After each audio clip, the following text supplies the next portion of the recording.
Você acredita que a inflação está na casa dos 4%? Porque essa é a pergunta que eu comecei a fazer depois de olhar para o meu próprio orçamento. O supermercado não parece ter aumentado apenas 4%. A escola não aumentou só isso. O aluguel, o plano de saúde, a energia e vários serviços também não. Então, quando o brasileiro escuta que a inflação fechou o ano perto dos 4%, é natural pensar, esse número não representa a minha realidade. Mas será que o índice está errado? Não exatamente, porque o IPCA ele é o índice oficial de inflação do Brasil e acompanha a variação dos preços de cesta ampla de produtos e serviços. Ou seja, ele não mede quanto aumentou apenas o supermercado. Ele considera alimentação, habitação, transporte, saúde, educação, vestuário, comunicação e vários outros gastos. E aqui está o primeiro ponto importante. O IPCA é uma média e ninguém vive exatamente a média, né? Concordam comigo? Vamos lá. Imaginem duas famílias. Uma gasta uma parte pequena da renda com alimentação e consegue guardar dinheiro. Já a outra usa quase toda a renda para pagar comida, aluguel, energia, transporte e remédios. Mesmo vivendo no mesmo país e sendo atingidas pelo mesmo índice oficial, elas não têm a inflação, elas não sentem essa inflação da mesma maneira, né? Porque para quem compromete quase toda a renda com gastos essenciais, qualquer aumento na alimentação ou na moradia produz um impacto muito maior. E os próprios dados oficiais mostram essa diferença. Porque em 2024 o IPCA geral ficou em 4,83%. Mas entre as famílias com renda mais baixa, medidas pelo INPC, o grupo alimentação e bebidas subiu 7,60%. Ou seja, justamente um dos grupos que mais pesa no orçamento das famílias de menor renda aumentou significativamente acima do índice geral. Em 2025 aconteceu algo parecido. O IPCA fechou em 4,26%, mas a habitação ela subiu 6,79%. A educação aumentou 6,22%. A saúde e cuidados pessoais subiram 5,59%. E o café moído ele acumulou aumento superior a 41% no ano. Em março de 2025, o aumento do café em 12 meses chegou a quase 78%. É claro que nem tudo aumentou. O arroz, leite, a batata, por exemplo, tiveram quedas relevantes em determinados períodos de 2025. E reconhecer isso é extremamente importante, porque economia não pode ser analisada escolhendo apenas os dados que confirmaram aquilo que já acreditamos, né? E também a gente não pode usar a queda do arroz para fingir que o aumento da moradia, da educação, da saúde ou do café deixou de existir, né? Essa é justamente a função da média. Alguns preços sobem, outros sobem pouco e alguns caem. O resultado final ficou em 4%. Só que se você não compra todos os produtos e serviços do índice na mesma proporção, talvez você não tenha comprado uma televisão naquele ano, mas você pagou energia elétrica todos os meses. Talvez você não tenha comprado uma passagem aérea, mas precisou fazer supermercado todas as semanas.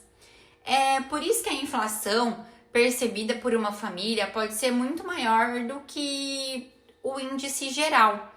Agora, vamos olhar para um período ainda mais amplo. Em 2024, o IPCA foi de 4,62%. Em 23, perdão. Já em 24, foi de 4,83%.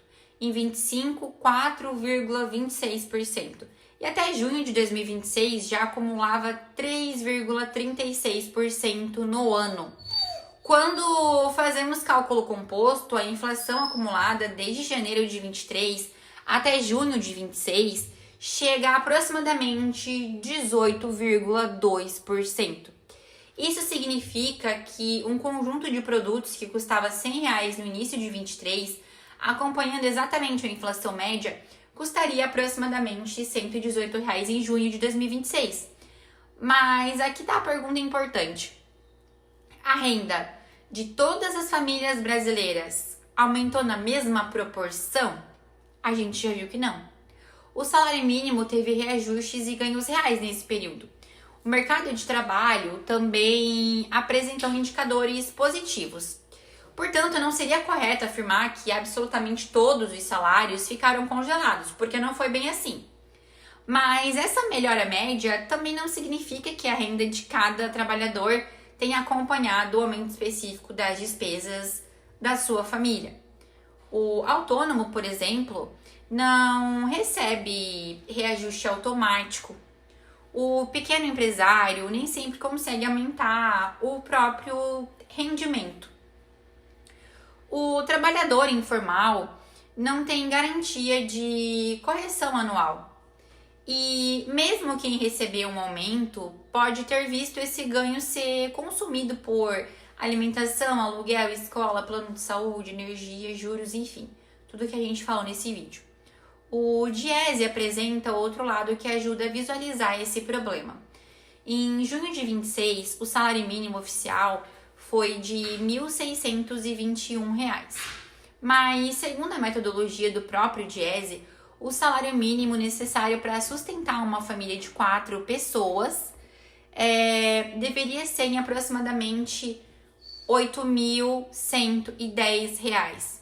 Isso não significa que o governo seja legalmente obrigado a pagar esse valor imediatamente, porque trata-se aqui apenas de uma estimativa construída com base nas despesas previstas, né?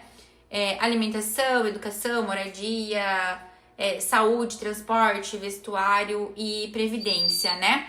Mas a distância entre R$ 1.621 e mais de R$ 8.000 demonstra o tamanho do desafio do custo de vida brasileiro.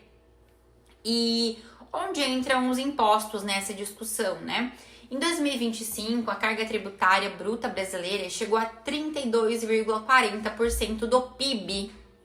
Isso significa que o equivalente a 1/3 de tudo que o país produziu naquele ano foi arrecadado pelos governos federal, estadual, municipal, em forma de tributos.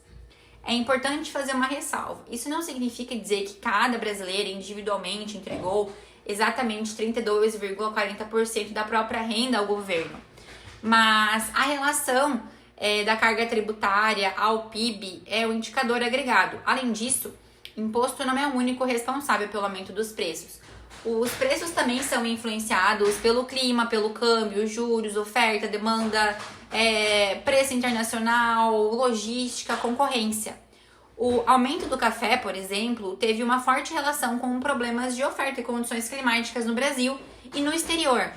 Mas excluir a tributação dessa discussão também seria um erro.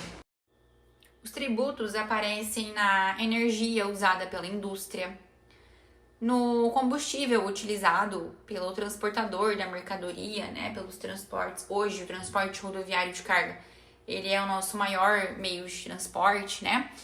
No crédito tomado pela empresa, na contratação de trabalhadores, na compra de insumos também, na produção e na própria venda ao consumidor. Nem todo imposto é automaticamente repassado de forma integral. Isso depende da concorrência, da demanda, da capacidade da empresa também de absorver o custo, diversos fatores, né? Mas o fato é que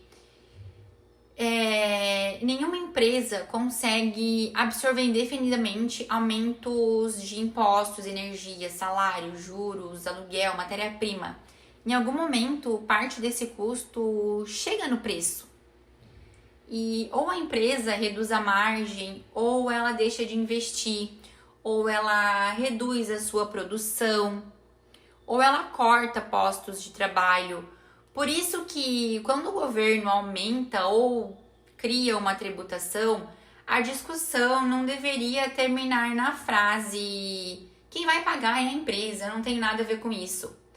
Porque a pergunta que precisa ser feita é: quem suporta economicamente esse custo final da cadeia? Agora, a gente pode voltar aqui à minha pergunta inicial, né? A inflação de 4% é uma mentira? E a resposta é não. O IPCA é um índice oficial baseado em metodologia pública e é essencial para entendermos a economia também. Mas usar somente o índice geral para dizer que o brasileiro não deveria estar sentindo um aumento maior no custo de vida é uma simplificação absurda e a gente não pode deixar isso acontecer. Porque o índice ele mede uma cesta média. A sua família paga uma cesta real. E essa cesta pode estar concentrada justamente nos itens que mais aumentaram. Portanto, a discussão mais honesta não é afirmar que o IPCA é falso, mas é perguntar quais preços que de fato aumentaram, para quem de fato aumentaram e qual é o peso desses produtos na renda de cada família brasileira. Os salários acompanharam? Pelo que a gente viu aqui, não. E quanto da alta decorre de impostos, juros, câmbio, problemas de produção ou falta de concorrência? Porque economia não é apenas número publicado no final do mês. Economia é o quanto uma família precisa de fato trabalhar para conseguir pagar as suas contas no final do mês. É quanto sobra depois de fazer o supermercado. É aquilo que ainda cabe ou já não cabe dentro do orçamento da família brasileira. A inflação oficial não é uma mentira, mas ela também não consegue contar sozinha toda a verdade sobre o custo que é de viver no Brasil. Me conta aqui nos comentários, você já sentiu esse custo na sua família?